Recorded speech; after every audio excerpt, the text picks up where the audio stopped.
close your eyes and let your mind drift back through the mists of time, past the steam engines and printing presses, beyond the Renaissance masters and their painted secrets, through the echoing halls of medieval castles where torchlight flickered against stone walls, worn smooth by centuries of whispered prayers and hidden truths. You're travelling to an age when knights rode beneath banners marked with crimson crosses, when the clash of steel on steel rang out across desert sands, and when the very foundations of what we believed about our world were about to crack open like an ancient tomb disturbed for the first time in 1,000 years. Picture this scene, if you will.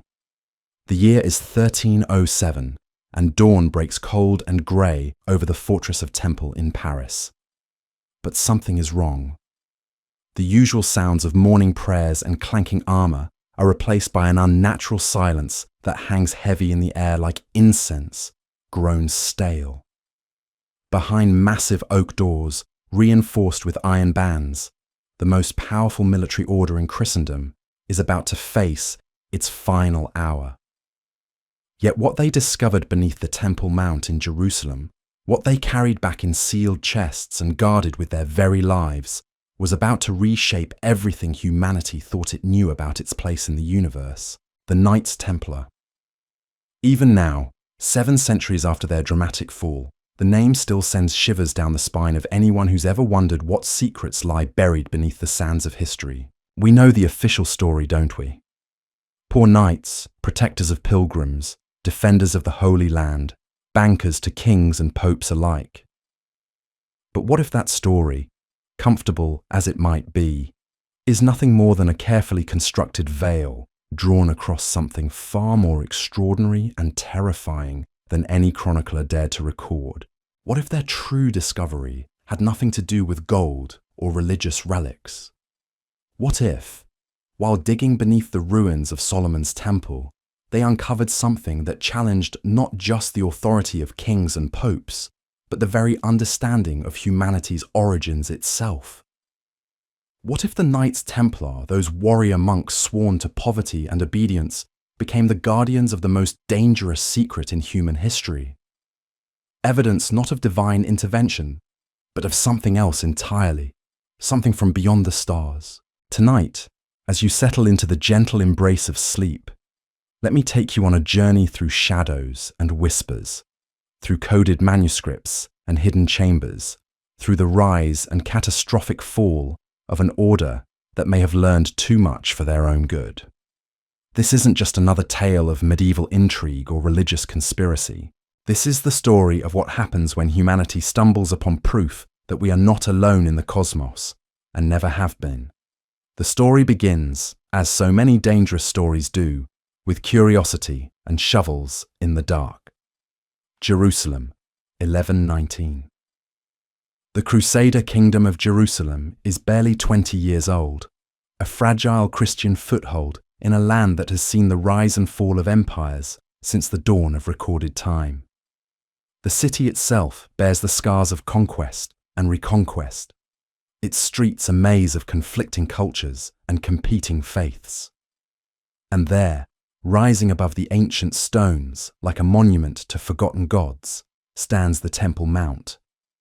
The Muslims call it Haram al-Sharif, the noble sanctuary. The Jews remember it as the site of Solomon's temple, destroyed first by the Babylonians, then rebuilt, then destroyed again by the Romans. But to a small group of French knights who have just arrived in the Holy Land with little more than their horses, their swords, and an unshakable conviction, it represents something else entirely: opportunity. 9 knights, led by Hugh de Payens, present themselves to King Baldwin II of Jerusalem with a proposal so modest it seems almost laughable. They want to protect pilgrims on the dangerous roads leading to the holy sites. Nothing more, nothing less. Just 9 men against the bandits and raiders who prey upon the faithful. The king, perhaps moved by their piety or simply grateful for any help he can get in this precarious land, grants them quarters in the most sacred location available. The Temple Mount itself, in what remains of the Al-Aqsa Mosque, built upon the very foundations where Solomon once raised his temple to house the Ark of the Covenant. For 9 years, these knights remain in obscurity. 9 years in which history barely notices them, in which chroniclers have little to say about their activities or their mission. 9 years in which, according to the official records, they recruit no new members and perform no great deeds worthy of song or story. 9 years of silence that should have been filled with the normal activities of a military order protecting pilgrims. But here's where the official story begins to fray at the edges like an old tapestry, hiding something underneath. Because what were 9 knights really doing for nearly a decade in the holiest place in Jerusalem? What occupied their time so completely that they seemed to forget their stated mission entirely? The answer, whispered in later centuries by those who claimed to know, was that they weren't protecting pilgrims at all. They were digging, excavating, searching through layers of rubble and ancient stone for something that had been buried there long before Solomon ever dreamed of building his temple. The Temple Mount, you see, is not just any hill. It's a place where the earth seems to hold memories in its very stones, where every shovel full of dirt might contain fragments of pottery older than Rome, where every shadow might conceal entrances to chambers that have remained sealed since before the birth of Christ. And if certain fragmentary accounts are to be believed, what the Templars found in those hidden chambers beneath the mount would have shaken the foundations of medieval understanding to its very core. Picture them there in the flickering light of oil lamps, these warrior monks turned archaeologists, their habits stained with dust and their hands bleeding from moving stones that had not been disturbed for centuries. Picture the moment when their excavation finally broke through into a chamber that exhaled air stale with the breath of ages. When their lamplight first fell upon walls covered with symbols that belonged to no earthly language.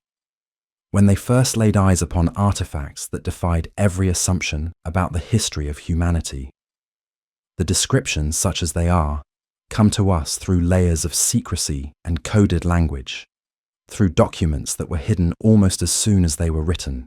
But they speak of objects that seem to be made from materials unknown to medieval science, of writings that appear to have been etched with tools more precise than any earthly craftsman could create, of representations of beings that looked almost human, but not quite, with elongated skulls and eyes that seemed to hold the darkness of space itself.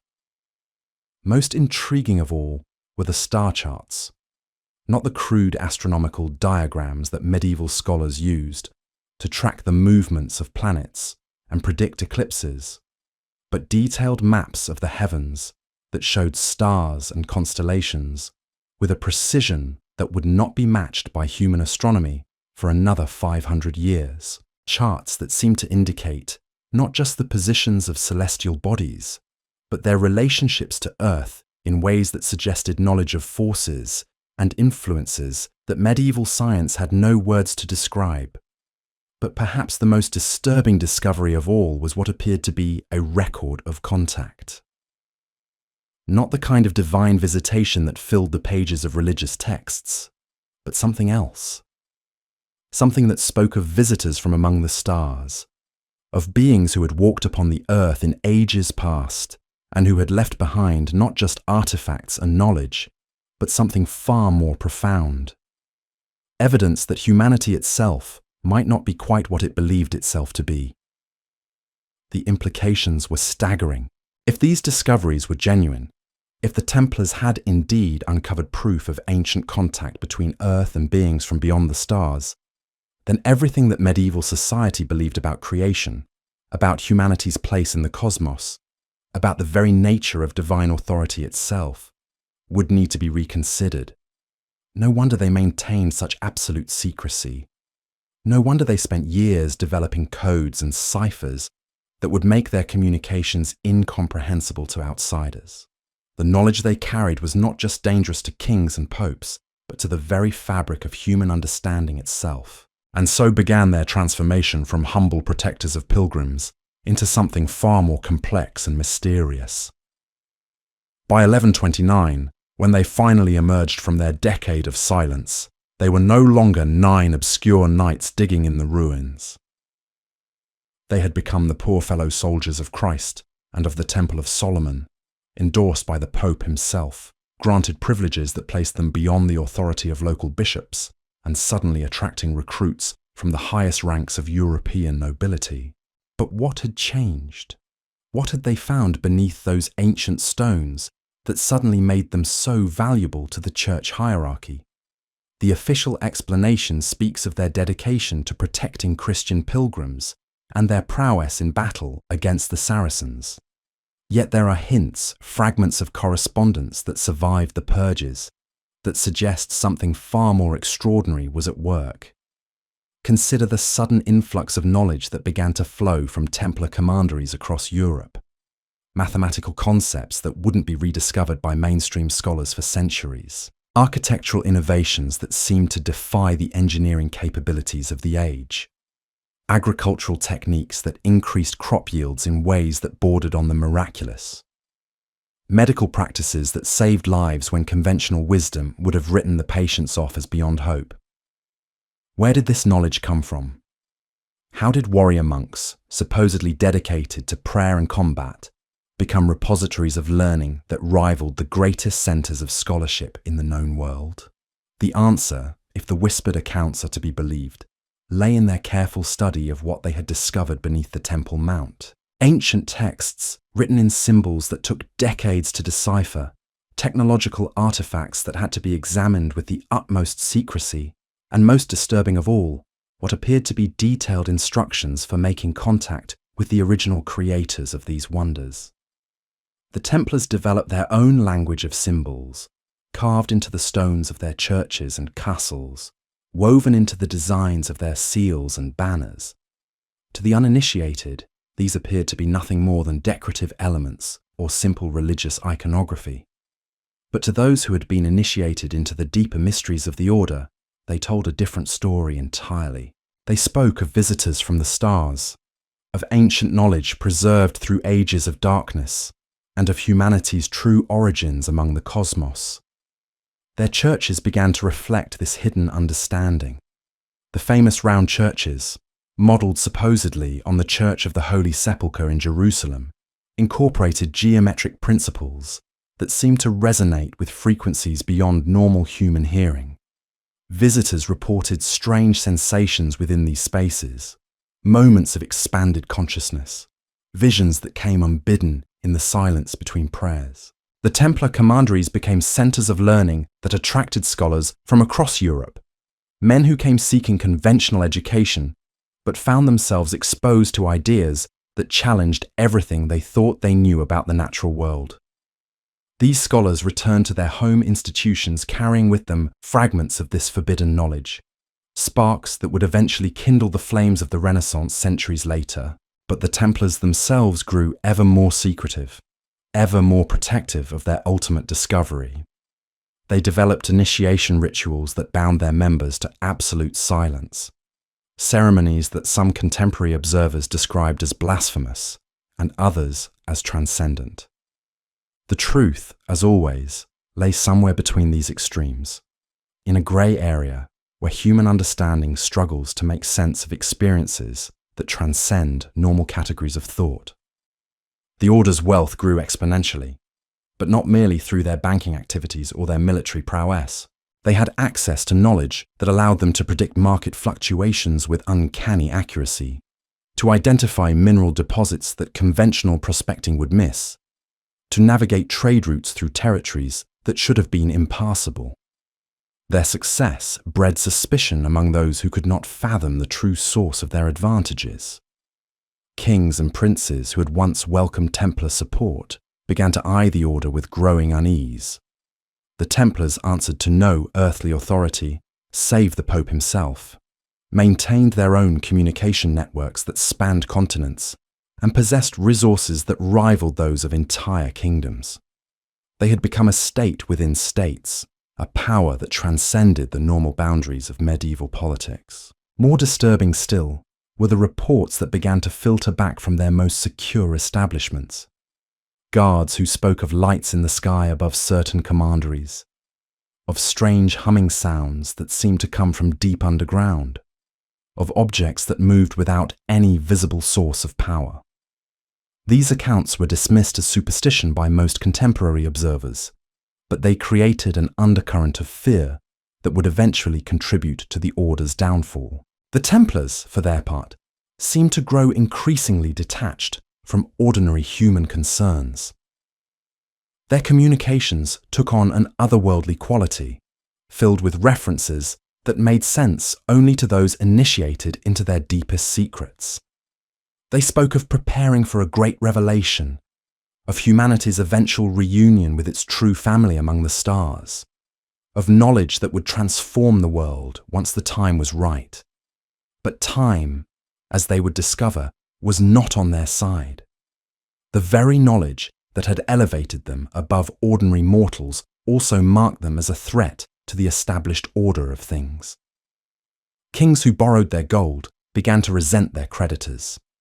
Popes who had granted them privileges began to question whether those privileges had been wise.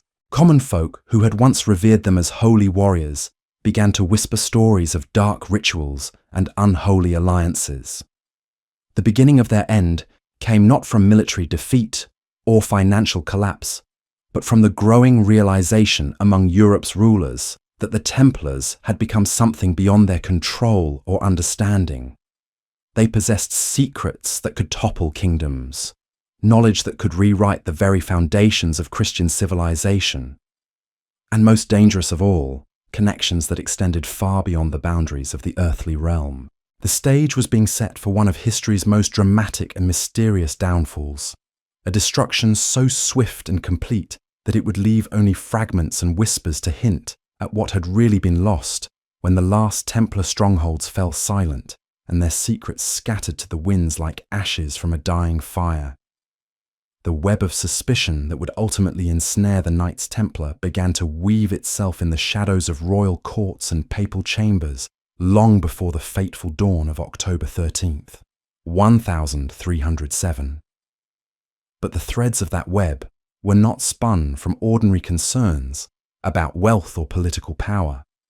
They were woven from something far more primal and terrifying, the growing realization among Europe's elite that the Templars had made contact with forces beyond human comprehension. King Philip the Fair of France was drowning in debt, his treasury emptied by wars and ambitions that had exceeded his realm's capacity to fund them. The Templars, with their vast network of commanderies and their seemingly inexhaustible wealth, represented both a solution to his financial crisis and a threat to his sovereignty that kept him awake through long, dark nights. But Philip's motivations ran deeper than mere economics. His spies had brought him reports that chilled his blood and challenged his understanding of the natural order itself. Deep within the Templar commandery at Temple in Paris, witnesses spoke of ceremonies conducted in chambers that had been excavated far below the foundations of any known structure. These were not the familiar rituals of Christian worship, nor even the initiations that had long marked the order's recruitment of new members. They were something else entirely, gatherings where the participants wore robes marked with symbols that hurt the eyes to look upon directly, where incantations were spoken in languages that seemed to bypass the ear and resonate directly within the skull, where objects were displayed that appeared to bend light around themselves, like stones dropped into still water.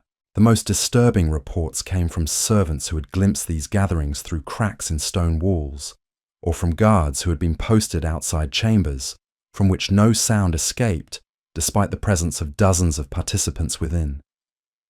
They spoke of moments when the very air seemed to thicken and shimmer, when shadows moved independently of any light source, when the assembled Templars would fall silent as one and turn their faces toward the ceiling, as if listening to voices that came from somewhere far above the vaulted stones.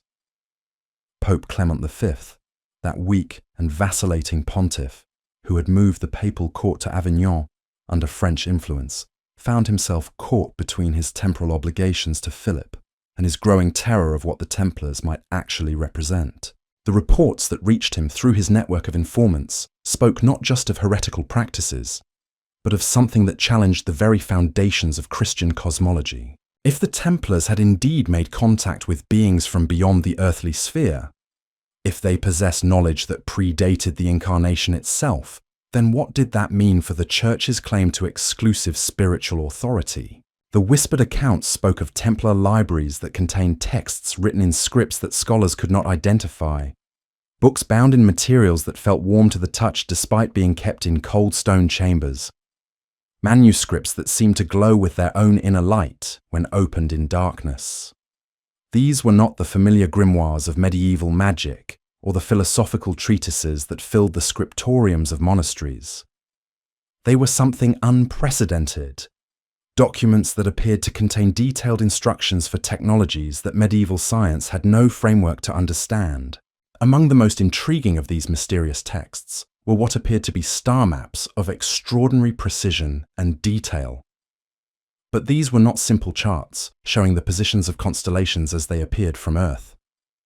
Instead, they seemed to depict the view of our own solar system as it would appear from locations impossibly distant, perspectives that could only have been achieved by observers stationed among the stars themselves.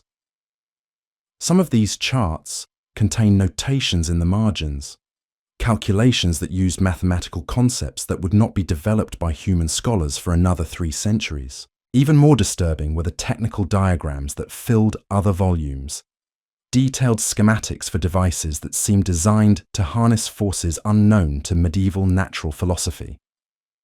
Some appeared to be engines that could generate power without fire or water. Others showed what looked like vehicles capable of traveling through the void between celestial bodies.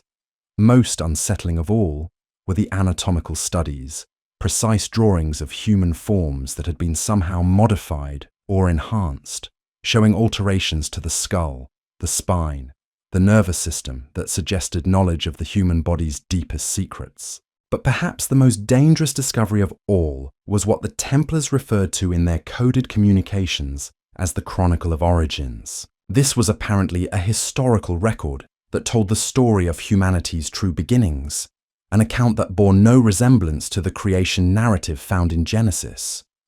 According to the fragments that survived later investigations, this chronicle described the arrival of visitors from distant stars in ages past, beings who had taken an active role in shaping the development of human civilization.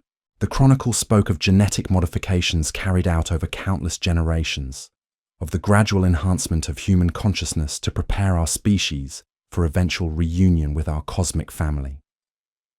It described a process of guided evolution that had been overseen by these stellar visitors through the rise and fall of numerous civilizations, each one building upon the knowledge left behind by its predecessors until humanity would finally be ready to take its place among the stars. According to this account, the great monuments of antiquity, the pyramids of Egypt, the megalithic structures of Europe, the mysterious ruins scattered across the Americas that medieval Europeans had not yet discovered, were not merely the products of human ambition and engineering skill.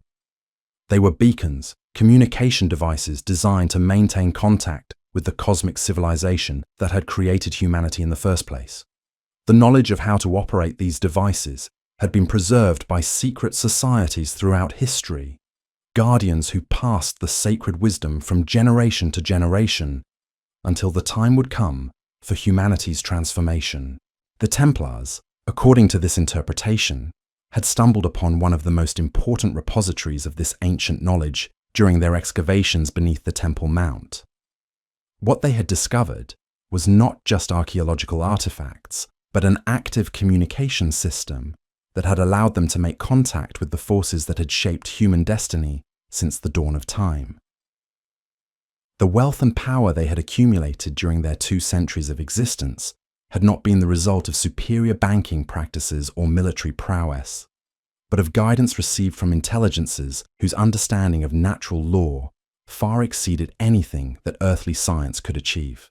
This contact had transformed the Templars from simple warrior monks into something unprecedented in human history, a hybrid organization that served as an intermediary between terrestrial civilization and the cosmic powers that governed the broader universe. Their ultimate goal was not the liberation of the Holy Land or the accumulation of wealth, but the preparation of humanity for a transformation that would elevate our species to a new level of existence entirely. The evidence for this extraordinary interpretation lay scattered throughout Templar records and artifacts, hidden in plain sight within symbols and practices that seemed innocuous to casual observers, but revealed profound meaning to those who possessed the keys to unlock their secrets. The famous Templar seal, showing two knights riding a single horse, was not merely a symbol of poverty and brotherhood. It represented the dual nature of human consciousness, the earthly awareness that operated through physical senses, and the cosmic consciousness that could perceive realities beyond the material realm. Their architectural achievements incorporated geometric principles that created spaces capable of resonating with frequencies that existed beyond normal human perception. Visitors to certain Templar churches reported experiences of expanded awareness, moments of clarity in which they seemed to glimpse the vast network of intelligence that connected all conscious beings throughout the cosmos. These were not mystical experiences in the conventional religious sense, but genuine contacts with the field of consciousness that unified all life in the universe. The Templar banking system, that financial innovation that allowed them to transfer wealth across continents without physically moving gold or silver, was based on communication technologies that they had learned from their otherworldly contacts. They could transmit information instantaneously across vast distances using methods that medieval science could not begin to comprehend. This capability gave them advantages in trade and commerce that seemed almost supernatural to their contemporaries. Their military successes in the Holy Land were not merely the result of superior training and equipment, but of tactical knowledge that came from sources with perspective on human conflict that spanned millennia. They understood the patterns of warfare, the psychological principles that governed human behavior in combat, the strategic considerations that determined the rise and fall of civilizations. This understanding allowed them to achieve victories that seemed impossible given their relatively small numbers. And so, as the last embers of our journey through time fade into the darkness of sleep, we're left with whispers that echo across 7 centuries of silence. The Knights Templar vanished into the mists of history, their secrets scattered like stars across a midnight sky. Yet their legacy endures in every question we dare to ask about our place in the cosmos. Perhaps they found proof that we are not alone, or perhaps they simply discovered that the greatest mysteries are those that live in the spaces between what we know and what we dream. Rest now, and let your dreams carry you to distant stars where ancient truths await.